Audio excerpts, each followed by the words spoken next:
그러므로 형제들아 우리가 빚진 자로 돼 육신에게 져서 육신대로 살 것이 아니니라.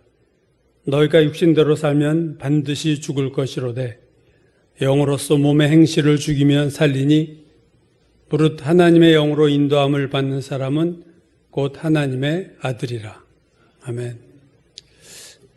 오늘 본문이 이렇게 시작되죠. 그러므로란 의미는 앞에 나오는 내용의 결과가 뒤에 나오는 문장의 원인이 된다는 거죠. 그러니까 그러므로와 앞뒤의 문장의 관계는 서로 인과관계에 있다. 앞에 게 원인이고 그 결과 뒤에 것이 온다. 이런 의미죠. 그래서 이 그러므로 앞뒤의 문장을 좀 볼 텐데 먼저 오늘 본문이죠. 뒤의 내용을 보면요. 그러므로 형제들아 우리가 빚진 자로 돼. 바울은 로마교회 교인들을 형제들아 이렇게 부르고 로마교회 교인들과 자신을 포함해서 우리라고 말하고 있어요. 우리. 그렇죠? 그래서 로마교회 교인들과 바울 자신 모두 우리가 다 빚진 자다. 빚진 자, 빚을 진 사람은 요즘 많이 쓰는 용어는 채무자죠. 채무자. 채무자의 반대는 채권자입니다. 채권자란 채무자로부터 받아야 될 것이 돈이든 물건이든 그 몫이 있는 사람을 우리가 채권자라고 그래요. 오늘 보면은 바울과 로마교회 교인들이 다 채무자라는 거죠. 그렇다면 로마교회 교인들과 바울은 누구로부터 빚을 졌고 무슨 빚을 졌을까 하는 거죠. 로마교회 교인들과 바울의 채권자는 누구인가? 무슨 빚을 그에게 졌는가 하는 그것을 알기 위해서는 이제 그러므로 앞에 내용을 볼 필요가 있습니다. 11절이죠. 이게 이제 원인이 되겠죠. 자, 화면 한번 봐주시면 11절 예수를 죽은 자 가운데서 살리신 이의 영이 너희 안에 거하시면 그리스도 예수를 죽은 자 가운데서 살리신 이가 너희 안에 거하시는 그의 영으로 말미암아 너희 죽을 몸도 살리시리라. 자, 이 부분은 지난주 설교에서 말씀드렸듯이 이건 구원받은 자의 특징이 하나님의 영이 거하는 자다. 그 속에 하나님의 영이 거하는 자, 성령이 거하는 자다 그랬습니다. 그러니까 예수를 믿는 자는 하나님의 영이 그 안에 거하시죠. 그래서 우리가 예수를 믿어도 몸은 죽지만 예수를 믿는 순간 우리의 영은 살아나고 우리가 죽은 몸은 나중에 주님이 재림할 때 다시 부활해서 썩지 아니할 몸으로 변화된다. 그래서 온전한 하나님의 축복의 부활체가 된다. 그 얘기죠. 그래서 오늘 마지막 11절 끝부분 예수 그리스도 예수를 죽은 자 가운데서 살리신 부활시키신 이가 그리스도 예수를 부활시키신 하나님이 너희 안에 거하시는 하나님의 영으로 말미암아 너희 죽을 몸도 나중에 살릴 거다. 그 말이죠. 사실 이건 엄청난 축복입니다. 누누이 말씀드리지만 우리의 몸이 썩지 아니할 몸으로 바뀐다. 그리고 그 썩지 아니한 몸이 영원한 천국에 들어가서 영원히 살게 된다. 여러분 이 세상에는 영원이라는 게 없어요. 영원히 사랑하리 하지만 다 괜히 미사여구지. 죽으면 끝나는 거지 뭘 영원히 어떻게 사랑해 우리가. 그러니까 영원이란 말은 이 세상에서는 존재하지 않습니다. 현실로. 그러나 예수 믿는 자들은 마지막 날에 영원히 살아있는 몸으로 영원한 나라에 들어가서 영원히 산다. 자, 그렇다면 오늘 그러므로 하는 이유가 분명하죠. 누구에게 무슨 빚을 졌느냐? 바울과 로마교회 교인들이 하나님으로부터 구원의 빚을 졌다. 그 얘기입니다. 하나님께 구원의 빚을 졌다는 것을 달리 말하면 하나님께서 우리의 죄의 빚을 갚아주셨다. 그래서 우리는 새로운 빚을 하나님께 지게 됐다. 그런 의미죠. 오늘 이 12절 본문에 빚진 자라는 헬라어 단어는 신약 성경에 7번 나오는데요. 그 중에 7번 중에서 2번은 이걸 빚이라고 번역하지 않고 죄라고 번역했어요. 죄. 그 중에 한 구절인 마태복음 6장 12절을 보면요. 개역개정으로 보시죠. 우리가 우리에게 죄 지은 자를 사하여 준 것 같이 우리 죄를 사하여 주옵시고, 이 죄 지은 자를 로마서 똑같은 단어, 빚진 자. 우리의 죄를 이 죄가 빚입니다. 그래서 한글 킹 제임스 성경 번역이 나오죠. 바로 다음에 뭐라고 번역했어요? 우리가 우리에게 빚진 자를 사하여 준 것 같이 우리의 빚을 사하여 주시옵고. 빚으로 번역했어요. 이게 직역을 한 거죠. 킹 제임스 성경, 우리말 성경이. 이게 킹 제임스만의 문제가 아니라 마태복음 6장 12절에 그 영어 성경 제가 31개를 쭉 비교해 봤더니요. 31개 영어 성경 중에서 26개의 성경이 이 단어를 sin이란 죄란 단어 쓰지 않고 빚이란 단어를 썼어요. 영어 성경들. 그러니까 영어 성경 대부분의 성경들이 이것을 죄라고 번역하지 않고 빚이란 단어를 썼다 하는 거죠. 그러니까 우리나라 교인들이 그래도 제일 많이 보는 NIV 영어 성경이나 킹제임스 성경이나 뭐 NASB 이런 성경들 전부 다 이걸 죄라고 sin이라고 쓰지 않고 다 그 debt라는 빚이란 단어를 사용했어요. 그러니까 오늘 이 로마서 8장 12절에 말한 빚진 자라고 할 때 그 빚은 뭐냐? 이게 죄인 거예요. 죄의 빚. 우리가 왜 예수를 믿지 않으면 지옥에 가느냐? 빚을 못 갚았기 때문입니다, 여러분. 죄의 빚을 못 갚았기 때문에 빚 갚지 못한 자가 감옥에 가듯이 죄의 빚을 갚지 못한 이들은 지옥에 갈 수밖에 없는 거예요. 근데 이 우리가 진 빚, 죄의 빚, 물려받은 유전적인 빚, 아담에게서 물려받은 죄의 빚이 너무나도 커서 우리가 수백 번, 수천 번, 수만 번 다시 태어나도 그 빚을 갚을 능력이 없어요. 그러니까 우리는 이 빚은 그냥 지옥 가는 빚이에요. 깜빵에 가는 빚이에요.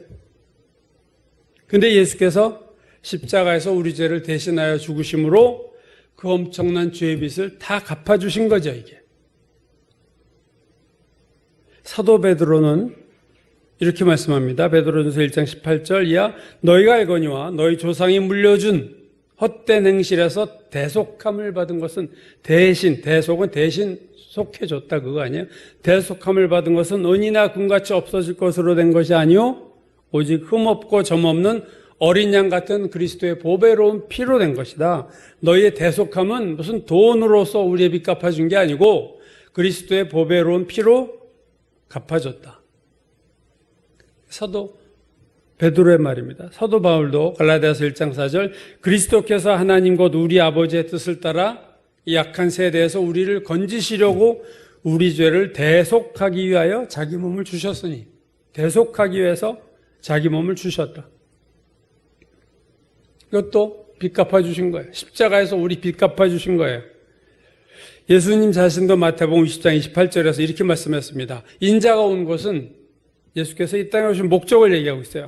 섬김을 받으려 함이 아니요 도리어 섬기려 하고 자기 목숨을 많은 사람의 대속물로 주려 합니다. 대속이라는 표현이 계속 나오고 있죠. 대신 갚아준 거예요. 대속.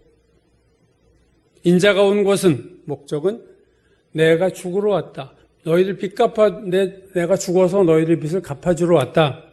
빚 갚아주기 위해서 갔다. 그게 예수님이 오신 목적이에요. 예수님 죽으셔야 돼요. 그게 목적이에요. 예수님이 우리를 위해서 죽지 않으시면 예수님의 이 땅에 오신 건 실패입니다. 근데 베드로가 나서서 안 됩니다 하니까 사탄은 물러가라 하신 거예요.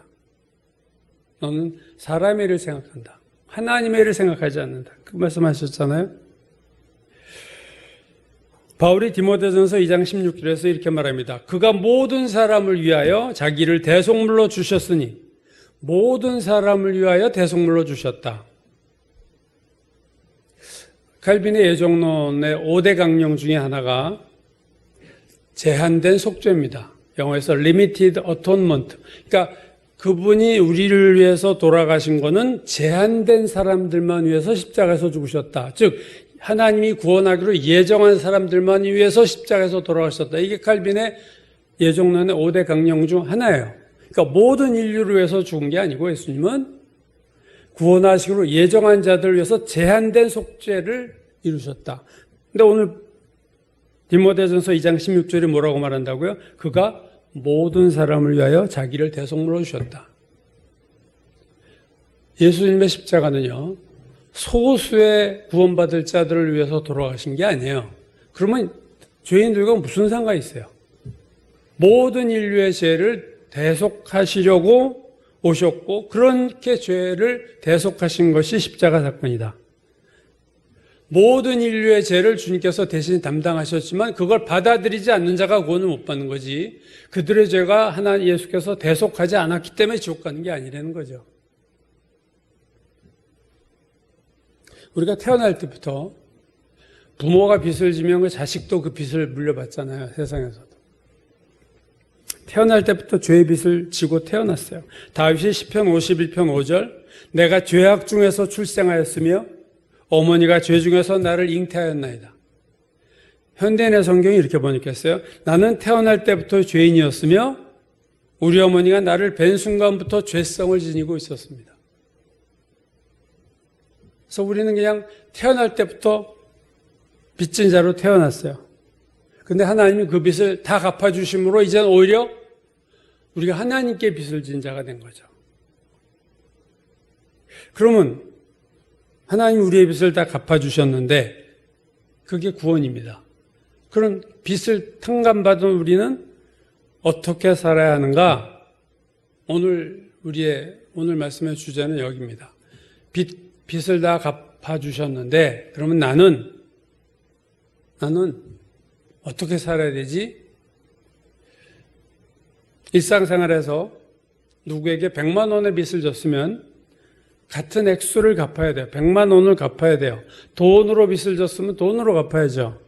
그러니까 동일한 종류로 갚아야 되고 동일한 양으로 갚아야 되는 겁니다. 빚을 졌을 때는요. 그렇죠? 근데 상대방이 내가 너무 큰 빚을 졌어. 그래서 그 내가 갚을 수 없다. 그럼 우리가 할 수 있는 건 뭐예요? 그 빚을 다 갚지 못해도 내가 할 수 있는 최선의 것을 그에게 해야 되는 거죠. 갚을 수 있는 만큼 그냥 갚는 거예요. 다는 어차피 못 갚을 만큼 엄청난 빚이니까. 옛날에는 이렇게 제가 어릴 때만 해도 이렇게 쌀을 옆집에 가서 이렇게 봉지로 사다 먹기도 하고 크게 못 사니까 봉지 쌀을 옆에서 이렇게 갖다 해서 밥을 하기도 했어요. 근데 다시 줘야 되는데 내가 쌀이 없어. 그럼 어떻게 해야 돼요? 내가 있는 밀가루나 보리로 갚아야지. 동일한 것으로 갚을 수 없을 땐 내가 할 수 있는 최선으로 갚는 겁니다. 그렇다면 죄의 빚을 갚을 능력이 없는 죄인들이 하나님으로부터 죄의 빚을 대속받아 구원을 받았다면 하나님께 무엇으로 갚아야 되느냐 하는 문제죠. 어차피 죄의 빚은 내가 죽었다 깨도 몇백 번, 몇천 번, 몇만 번 태어나도 못 갚아요. 그렇다고 입싹 씻고 있냐? 에이 고맙습니다 하고 잊어버리고 사느냐? 그게 아니라 이거 갚아야 되는데 뭔가 그걸 어떻게 갚을 것이냐 하는 것이 오늘 본문의 초점입니다. 우리가 나의 죄의 빚을 다 갚아주신 하나님께 드릴 수 있는 게 뭘까? 아무것도 없어요, 사실은. 왜요? 하나님은 없는 게 없어요. 부족한 것이 없는 분이 하나님이에요. 하나님 뭔가 부족한 부분이 있다면 그것을 이렇게 채워드리면 될 텐데 그런 게 없어요. 우리는 빚 갚을 능력이 전혀 없는 반면에 하나님은 부족한 것이 전혀 없어요. 그럼 우리가 할 수 있는 게 없잖아요. 다윗에 이어서 왕이 된 솔로몬은 가장 솔로몬의 업적은 성전 건축이죠. 솔로몬의 성전, 유명한 솔로몬의 성전입니다. 이게 7년 걸렸어요. 솔로몬의 성전 짓는데 7년 걸렸고 일꾼이 3만 명, 짐꾼이 7만 명, 돌 쪼개는 석공들이 8만 명, 그리고 두로 왕으로부터 레바논의 백향목과 잣나무를 제한 없이 공급받았고 엄청난 금과 은과 구리가 성전 건축에 사용이 됐습니다. 성전을 다 지은 다음에 봉헌하는 예배에서 솔로몬이 드린 제물이 소가 22,000마리, 양이 12만 마리를 제물로 드렸어요. 그런데 사도행전 7장을 보면 스데반이 죽기 전에 스데반 집사가 설교하던 중에 이 성전 얘기를 합니다. 이렇게 말을 했어요. 주께서 이르시되 하늘은 나의 보좌요 나의 땅은 나의 발등상이니 너희가 나를 위하여 무슨 집을 짓겠으며 나의 안식할 처소가 어디냐? 이 모든 것이 다 내 손으로 지은 것이 아니냐 함과 같으니라. 솔로몬의 성전 얘기라고 있는 거야. 니들이 이걸 지었다고? 이게 뭐 별거냐? 사실 이 온 땅이 내가 거하는 곳인데 너희들이 여기 이거 지어놓고 요 안에만 내가 있으라고? 그럴 수 없죠. 하나님은 온 땅에 계신 분이. 그러니까 사실은 솔로몬의 성전도 하나님이 필요해서 솔로몬이 진 게 아니라 하나님이 그걸 그냥 받아주신 거예요. 집에 차고 넘치지만 누가 선물하면 받잖아요, 고맙게. 그렇게 받으신 거지. 뭐 하나님이 없는 것을 솔로몬이 대단해서 뭐 해드린 것이 전혀 아니다. 우리가 여러분 아무리 헌금을 한들 하나님께 무슨 필요가 있으시겠어요? 아무 소용이 없는 거예요. 하나님 그냥 받으시는 거예요, 그걸. 인정해 주시는 거예요. 그게 감사할 뿐이죠. 하나님께 우리는 항상 빚진 자입니다. 그렇죠? 우리는 항상 채무자예요, 하나님 앞에. 하나님은 항상 채권자예요. 이것과 유사한 비유는 부모와 자식 간의 관계죠. 부모들에게 자녀들은 항상 빚진 자입니다. 부모에게 자녀들은 항상 채무자예요. 사실 부모님의 은혜도 자녀들이 다 갚지 못하죠. 그러나 하나님의 은혜는 부모의 은혜와 비할 바가 아니에요. 우리가 아무리 갚으려고 해도 하나님의 은혜는 죽었다 깨어나도 못 갚는 게 하나님의 은혜입니다. 요한계시록 4장을 보면 하늘 보좌가 보이는데 요한이 눈이 열려서 보죠. 그 하나님 보좌와 주변에 네 생물과 24장로들이 앉아있는 것을 이제 보는데요. 그 네 생물과 24장로들이 하는 말과 행동이 똑같아요. 요한계시록 4장 9절 보시면 그 생물들이 보좌에 앉으사 세세토록 살아계시는 이에게 영광과 존귀와 감사를 돌렸다. 영원히 감사하고 있어요. 영원히. 그 다음 10절 보면요. 24장로들이 보좌에 앉으신 이 앞에 엎드려 세세토록 뭐예요? 영원히 살아계시는 이에게 경배하고 자기의 관을 보좌 앞에 드리며. 자, 24장로가 세세토록 하나님을 경배하고 24장로들도 세세토록 하나님을 예배하는데 그뿐 아닙니다. 한번 화면 보시면요. 요한계시록 5장 13절이야. 또 내가 들으니 하늘 위에와 땅 위와 땅 아래와 바다 위에와 또 그 가운데 모든 피조물이 24장로와 네 생물뿐 아니라 모든 피조물이 이루되 앉으신 이와 어린 양에게 찬송과 존귀와 영광과 권능을 세세토록, 이 세세토록이 반복돼서 나오죠. 영원하게 돌릴지어다. 네 생물이 아멘하고 장로들은 엎드려 경배한다. 여러분, 세세토록 뭐예요? 영원히. 우리가 하나님께서 우리가 진 빚이 너무 놀랐고 그걸 탕감해 주기가 너무 놀라서 영원히 찬양하는 거예요. 영원히. 세세토록 찬양할 수밖에 없어요. 우리가 지금은 희미하게 보여서 그걸 못하죠. 우리가 천국에 가면 아마 이 땅에서보다 더 예배를 잘 드릴 거예요. 왜? 눈에 보이니까. 하나님의 구원이 뭔가가 눈에 보이니까. 우리는 지금 구원이 눈에 안 보이니까 그렇게 감사할 게 잘 몰라요. 천국에는요, 하지 말라고 그래도 세세토록, 영원토록 하나님을 찬양하고 경배하고 영광을 돌려드리게 될 거예요. 왜? 우리에게 갚아주신 빚이 얼마나 놀라운가를 그때는 확실하게 알기 때문에 오히려 천국에서는 진짜 예배가 하늘에서 드려지게 될 겁니다. 자, 갚을 수 없는 빚을 우리가 졌어요. 그 은혜를 받았어요. 이제 능력이 없다. 그럼 내가 할 수 있는 최선은 해야죠. 자, 그럼 내가 뭘 하고 살아야 되냐? 구원받은 우리가 뭘 하고 살아야 되냐? 하나님은 구원받은 우리에게 뭘 원하실까? 동일한 종류는 할 수 없지만 그래도 하나님은 우리에게 원하시는 게 있어요, 여러분. 그 빚을 다 갚기로 원하시진 않지만 우리의 능력을 아시니까 그러나 우리에게 원하는 것이 있습니다. 자, 오늘 본문 로마서 8장 12절 보면요. 그러므로 형제들아 우리가 빚진 자로 돼 빚진 자예요. 빚진 자로 돼 육신에게 져서 육신대로 살 것이 아니니라. 자, 이 12절에 오해가 될 만한 말씀이 있는데요. 육신에게 져서, 이 져서라는 말은요, 싸워서 졌다는 말이 아니라 빚을 졌다는 말이에요. 그러므로 우리가 육신에게 빚을 진 것이 아니다. 그래서 12절에는 이런 의미죠. 그러므로 형제들아 우리가 빚진 자로 돼 육신에게 빚진 자가 아니다. 그러므로 육신대로 살 필요가 전혀 없다. 그런 의미예요. 육신은 내가 빚진 자지만 내가 그렇다고 육신에게 진 빚은 아니야.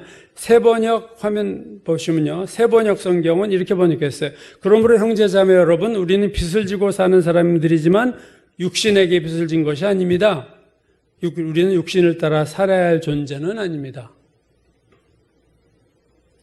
육신이 채권자가 아니라는 거예요. 우리가 비록 채무자지만 여러분 우리가 육신에게 빚을 졌으면 육신대로 살아야 돼요.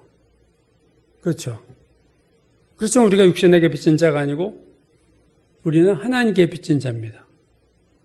그래서 하나님의 뜻대로 살아야 되는 거예요. 하나님께 빚을 졌으니까. 그 다음 본문 13절과 오늘 본문이죠. 14절 이렇게 말합니다. 너희가 육신대로 살면 반드시 죽일 것이로되 영으로서 몸의 행실을 죽이면 살리니 무릇 하나님의 영으로 인도함을 받는 사람이 곧 하나님의 아들이다. 우리가 육신에게 빚을 진 자가 아니라 하나님께 빚을 졌는데 하나님이 원하시는 것과 육신이 원하는 것이 정반대예요. 여러분 육신이냐 성령이냐 이게 로마서 8장 1절부터 계속된 말씀입니다. 여러분 로마서에는 육신 헬라어로 사르크스라는 이 단어가 27번 나와요. 로마서 전체에 육신이라는 단어가 27번 나오고 이게 신약성에서 제일 많이 나옵니다. 로마서에 육신이라는 단어가 제일 많이 나오는데 그 중에 27번 중에서 14번 절반 이상이 로마서 8장에 나와요. 그러니까 로마서 8장은 끊임없이 말하고 있는 중요한 키워드가 있어요. 육신. 또 이 영이라는 헬라어, 푸뉴마라고 하는 영이라는 단어도 로마서에 35번 나오는데 그중 로마서 8장에 22번. 즉 로마서 전체에 나오는 영이라는 단어의 정확하게 77%가 8장에 나옵니다. 그러니까 8장은 로마서 8장은 두 단어가 되게 중요한 단어예요. 육신과 사르크스라는 단어와 푸뉴마, 영이라는 단어입니다. 그래서 이 로마서 8장은 육신과 영에 대한 얘기예요. 그래서 우리가 다음 화면 보시면요. 영과 육신이 같이 나오는 구절들을 좀 볼 거예요. 4절 육신을 따르지 않고 그 영을 따라 행하는 우리에게. 5절 육신을 따르는 자는 육신의 일을, 영을 따르는 자는 영의 일을 생각한다. 6절 육신의 생각은 사망이요 영의 생각은 생명과 평안이다. 9절 너희 속에 하나님의 영이 거하시면 너희가 육신에 있지 않고 영에 있다. 그리고 오늘 본문 13절 너희가 육신대로 살면 반드시 죽을 것이로되 영으로서 몸의 행실을 죽이면 살리니. 여러분 육신은 달콤해요. 그렇지만 그걸 따라가면요 영적 파산입니다. 우리는 파산해요. 오늘 13절에 육신대로 살면 반드시 죽으리니. 너희들이 육신을 따라가면 반드시 파산해. 반드시 죽어. 여러분 육신과 성령은요 동시에 일어날 수가 없습니다. 영적인 것 아니면 육신적이에요. 신앙은 그렇게 됩니다. 육신적이면서 동시에 영적인 것은 없어요. 왜? 둘은 반대니까. 영적인 사람은 육신적이지 않고 육신적인 사람은 영적이지 않는 거예요. 그래서 요한복음 3장 6절에서 예수께서 니고데모에게 육에서 난 것은 육이다. 사르크스에서 난 것은 사르크스다. 육이 만들어내는 것은 다 육이고 영에서 난 것은 푸뉴마에서 난 것은 영이니 영이 만들어낸 것은 다 영이다. 이건 확실히 구분됩니다. 우리가 육신에게 빚진 자가 아니라 육신은 우리에게 죄의 빚을 오히려 더 지게 만드는 악독 사채업자예요. 가뜩이나 죄인인데 육신을 계속 따라가면 계속 죄는 늘어나고 고금리에 결국은 그 사람 망하는 거예요. 악독 사채업자예요. 육신은. 그러므로 너는 육신을 따라가지 말아라. 이게 뭐 하나님만을 위해서 하시는 말씀이 아니라 우리를 위해서 하시는 말씀 아니겠습니까? 우리는 하나님께 빚을 졌고 엄청난 하나님 우리의 죄를 빚을 갚아주셨기 때문에 우리는 하나님을 따라가야 되고 성령을 따라가야 되고 그렇게 살아야만 마땅한 겁니다. 그런데 우리가 하나님께 큰 죄의 빚을 탕감받은 자이지만 그것만이 아니에요. 우리는 하나님 우리의 죄의 빚을 다 탕감해 주신 다음에 그걸로 끝난 게 아니라 그러한 우리를 자신의 자녀로 삼으셨어요. 엄청난 축복입니다, 사실은. 이게 구원이에요, 여러분. 구원이 뭐냐? 하나님이 나의 죄의 빚을 다 갚아주셨어요. 우리가 감당할 수 없는 죄의 빚을 다 갚아주셨고 그것도 황송하고 감사하기 짝이 없는데 우리로 자신을 자녀가 되게 하셨다. 오늘 14절에 무릇 하나님의 영으로 인도함을 받는 사람은 곧 하나님의 아들이라. 하나님의 아들이에요. 하나님의 자녀예요. 구원은 우리의 죄의 빚이 없어진 것만이 아니라 우리의 죄의 빚을 갚아주시는 하나님의 자녀가 된 거예요. 여러분, 이러한 축복은 전무후무한 축복입니다. 이런 축복은 없어요. 이 세상에서 어떤 축복받은 사람을 대보세요. 구원받은 자보다 더 큰 축복은 원천하에 없습니다. 다 세상적인 복은요, 확실한 것 같지만 내 손에 잡히는 거지만 돈이 잡히고 집이 잡히고 차가 잡히고 다 눈에 보이는 거지만 그거는요 금방 사라지고 좀 있으면 다 놓고 내가 가야 되고 내 몸도 무너져요. 다 잠깐이에요. 이 세상에서 좋다는 것도 잠깐이고 힘든 것도 잠깐이에요. 근데 힘든 잠깐 고난은 피하고 싶고 잠깐 복을 누리려다가 영원한 축복을 놓치는 것이 얼마나 어리석습니까? 오늘 14절에 무릇 하나님의 영으로 인도함을 받는 사람은 곧 하나님의 아들이다. 하나님의 아들은 누구의 인도함을 받아야 된다고요? 하나님의 영의 인도함을 받는다. 성령을 쫓아가야 된다. 그래서 우리가 빚을 탕감받은 우리가 해야 될 일은 뭐냐? 하나님의 영을 쫓아가야 돼요. 하나님의 뜻대로 사는 거죠. 성령의 인도함을 받아야 된다. 자, 이 성령의 인도함을 받는 삶이 좀 추상적이죠. 그걸 고린도후서 5장 15절이 이렇게 말했어요. 그가 모든 사람을 대신하여 죽으심은, 자, 대신하여 죽으셨다. 갚았어요, 죄의 빚을. 살아있는 자들로 하여금, 우리로 하여금 다시는 그들 자신을 위하여 살지 않고 오직 그들을 대신하여 죽었다가 다시 살아나신 이를 위하여 살게 하려 함이니라. 고린도후서 5장 15절이 말하는 것은 하나님의 빚진 자, 하나님께 빚진 자가 살아야 될 삶을 삶의 목적이라는 관점에서 설명합니다. 자, 우리의 삶의 목적이 뭐냐? 우리를 구원하신 하나님을 위해서 사는 것이다. 빚을 탕감받은 자, 그래서 새로운 하나님의 은혜를 입고 빚을 진 자가 살아야 될 삶은 삶의 목적이 뭐냐? 하나님이에요. 그걸 하나님의 영광을 위해서 산다. 성경은 그렇게도 표현했죠. 지도서 2장 14절은요, 또 이렇게 얘기합니다. 그가 우리를 대신하여 자신을 주심은, 우리 빚 갚아주심은 모든 불법에서 우리를 속량하시고 우리를 깨끗하게 하사 선한 일을 열심히 하는 열심히 하는 자기 백성이 되게 하려 하십니다. 선한 일을 열심히 하는 자가 되기를 하나님이 원하신다. 자, 이제 세 개의 본문 한번 같이 볼까요? 화면 좀 봐주세요. 오늘 본문, 우리가 다 빚진 자인데 하나님의 영의 인도함을 받아라. 고린도후서는요, 삶의 목적이 주님을 위해서 살아라. 세 번째는요, 선한 일을 열심히 하는 자기 백성이 되는 거다. 하나님이 우리의 빚을 갚아주셨어요. 갚을 수 없는 큰 빚을 탕감받은 걸 오늘 빚이란 좀 어떻게 보면 법률적인 얘기를 한 것 같지만 다르게 표현하면 이게 은혜입니다. 우리가 은혜 받은 거예요. 구원받은 자는 큰 은혜를 받은 거예요. 그 빚이 탕감됐으니까. 그 빚이 없어졌으니까. 그래서 우리가 그 빚을 갚을 능력은 없지만 그래도 우리가 할 수 있는 게 있는데 하나님은 우리에게 그래도 원하시는 게 있는데 성령을 따라 살아라. 주님을 위해서 살아라. 선한 일을 열심히 하면서 살아라 하는 거예요. 며칠 전에 요즘 젊은 사람들은 잘 모르겠지만 그 김민기라는 분이 있습니다. 돌아가셨죠. 얼마 전에 지난주인가 돌아가셨어요. 양희은 씨가 부른 아침 이슬, 이게 김민기 작사 작곡이죠.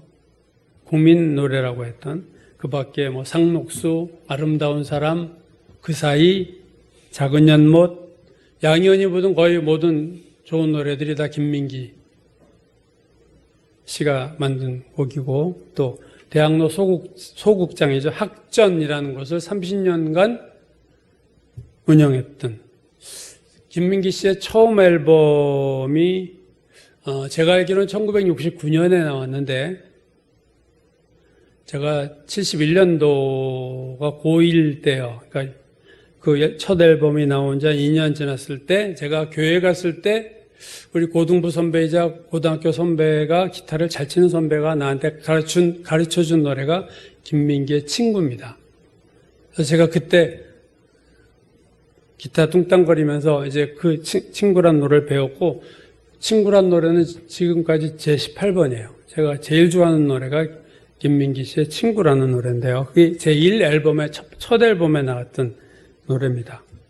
자, 그래서 김민기 씨에 대한 추모의 글들이 참 많았는데 그 중에 제가 눈에 띈 추모의 글이 하나 있었어요. 정운찬 전 국무총리였죠. 이분이 추모한 글 중에 김민기 씨를 이렇게 표현했습니다. 그는 온 세상을 빚지게 한 사람이다.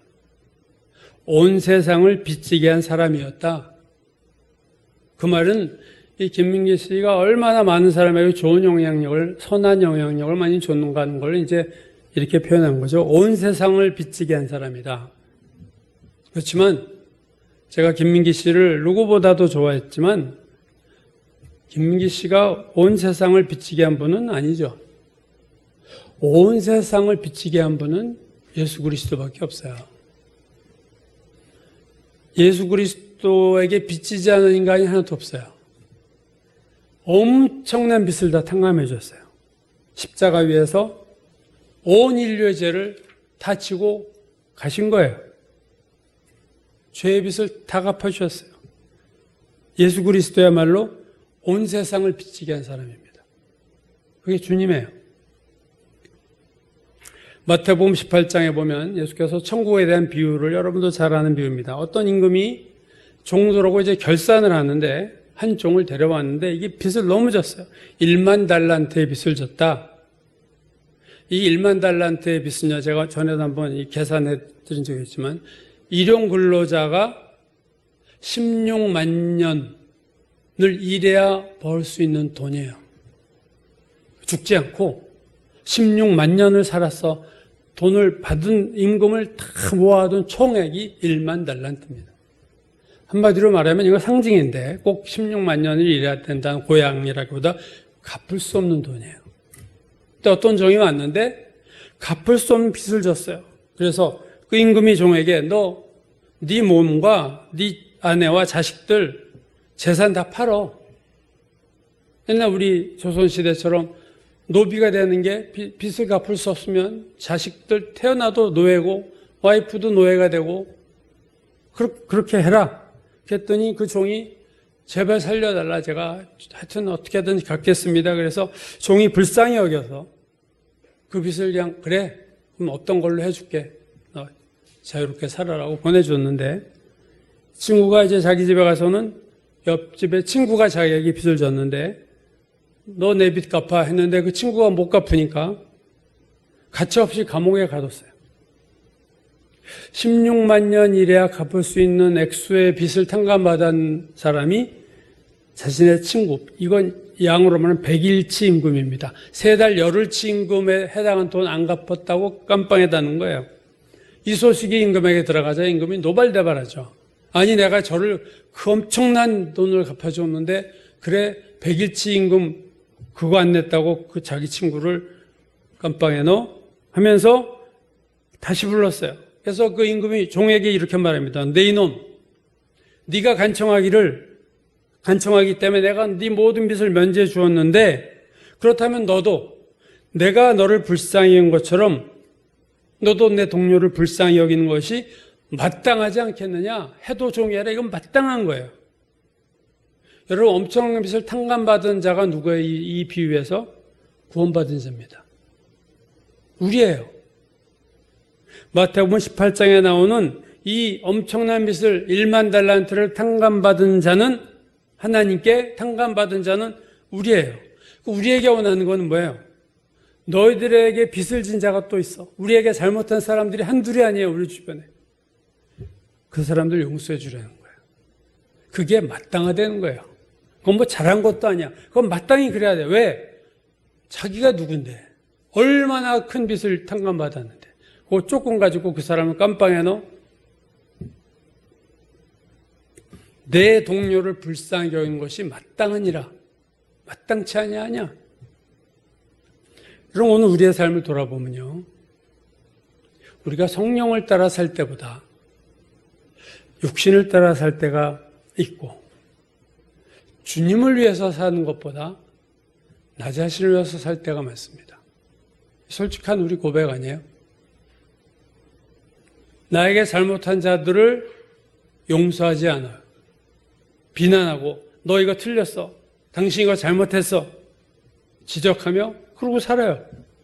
하나님 우리의 엄청난 것에 대해서 그냥 다 우리가 한 것도 없는데 다 용서해 줬는데 우리는 그걸 잊어버리고 마땅히 살아야 될 삶을 살지 못하고 있는 때가 얼마나 많은지 모릅니다. 구원받은 우리는요. 하나님께 1만 달란트 이상 1만 달란트는 16만 년이라도 돼서 갚을 수 있죠. 죄의 빚은요. 1000년, 만년 살아도 못 갚는 빚이에요. 그 빚을 탕감받았습니다. 여러분 이 사실을 우리가 잊으면 안 돼요. 마치 아무 빚도 없는 자처럼 살아서는 안 됩니다. 우리는 엄청난 빚이 있었는데 하나님이 다 갚아주신 거예요. 그런 자예요 우리는. 빚만 탕감해 준 게 아니라 하나님의 자녀로 삼았어요. 이런 은혜가 어디 있어요? 우리가 하나님께 큰 빚을 졌던 자임을 기억하고 하나님이 그 빚을 다 갚아주셨음을 기억하고 성령을 따라 살아야 됩니다. 주님을 위해서 살아야 되고요.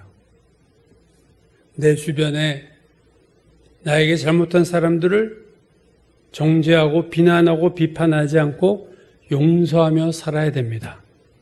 이게 하나님 우리에게 원하시는 삶이고 큰 빚을 탕감받는 자의 마땅한 삶이에요. 큰 빚을 거저 용서받은 자, 우리는 큰 은혜를 받은 자예요. 이것보다 더 큰 은혜는 이 세상에 천상천하에 없습니다. 죄의 빚이 다 없어졌고 하나님의 자녀가 됐고 영원한 몸으로 우리가 변화되어서 영원한 하나님의 나라에 들어가서 살게 될 자다. 이런 축복이 없을 거예요. 지금은 눈으로 본 희미하지만 천국에 갔을 때는요, 이게 생생하게 느끼고 체감할 거기 때문에 우리도 하늘의 성도들처럼 세세토록 하나님을 찬양할 겁니다.